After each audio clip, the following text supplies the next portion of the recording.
జమ్ము ఏది అయినా ట్రై చెయ్యి ఆచి చికెన్ మసాలా. ఆచి చికెన్ మసాలా.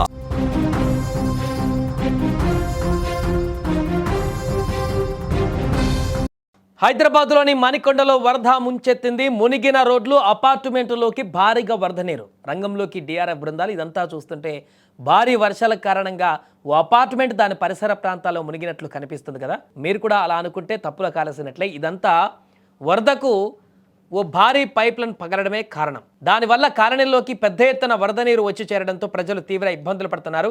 ఈ ఘటన హైదరాబాద్లోని మణికొండలో చోటు చేసుకుంది. సింగూరు నుంచి హైదరాబాద్కు తాగునీటిని తీసుకువచ్చేటువంటి పైప్ లైన్ ఇవాళ తెల్లవారుజామున 2 గంటల 30 నిమిషాల సమయంలో పగిలిపోయింది. దీంతో ఎంప్లాయీస్ కాలనీ, శివసాయి కాలనీలలోకి పలు అపార్ట్మెంట్ల సెల్లార్లు వరద నీటితో నిండిపోయాయి. కార్లు, ద్విచక్ర వాహనాలు మునిగిపోయాయి. సమాచారం అందుకున్న పోలీసులు, అగ్నిమాపక సిబ్బంది, హైడ్రా సిబ్బంది, మున్సిపల్ అధికారులు సహాయక చర్యలు చేపట్టారు. వెంటనే ఈ ఘటనతో రోడ్డు మొత్తం కూడా ధ్వంసం కావడంతో పాటుగా రాకపోకలకు తీవ్ర ఇబ్బంది ఏర్పడింది. తెల్లవారుజామున ఈ సంఘటన జరగడంతో స్థానికులు, వాహనదారులు ఆందోళనకు గురయ్యారు.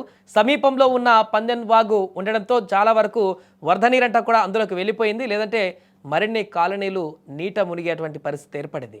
ఉదయం లేవగానే అదే అర్ధరాత్రి జరిగింది కాబట్టి ఎవరు నిద్రలేవక ముందుకే వరదంతా ఆల్రెడీ సెల్లార్లోకి వెళ్ళిపోయింది కాబట్టి ఉదయం లేచి ఆ బైక్ పార్కింగో, కార్ పార్కింగ్ దగ్గరికి వెళ్ళి పార్క్ చేసినటువంటి వాహనాలు తీసుకుందామని వెళ్ళే లోపే మొత్తం అక్కడ వరద నీరంతా నిండిపోయింది సెల్లార్లో.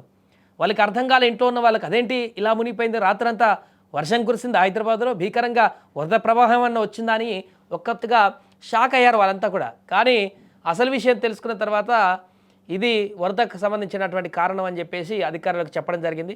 వెంటనే వారు రంగంలో దిగారు. ఉదయమే అంతా క్లియర్ చేశారు. బట్ ఆ సెల్లార్లో మునిగినటువంటి విధానం చూస్తే ఒకసారిగా హైదరాబాద్లో మణికొండలో ఇంత దారుణంగా సెల్లార్లు మునిగేటువంటి పరిస్థితి ఏర్పడడం ఏంటంటూ కూడా ఒక ఎత్తు ఆశ్చర్యానికి గురయ్యారు. బట్ అక్కడ పైప్ పలిగింది ఆ ప్రాంతంలో ఉన్నటువంటి ఏరియాలో కాబట్టి ఆ ఏరియా వరకే మునిగింది. మిగతా ప్రాంతాల్లో ఎక్కడ కూడా ఎలాంటి ఇబ్బంది లేదు.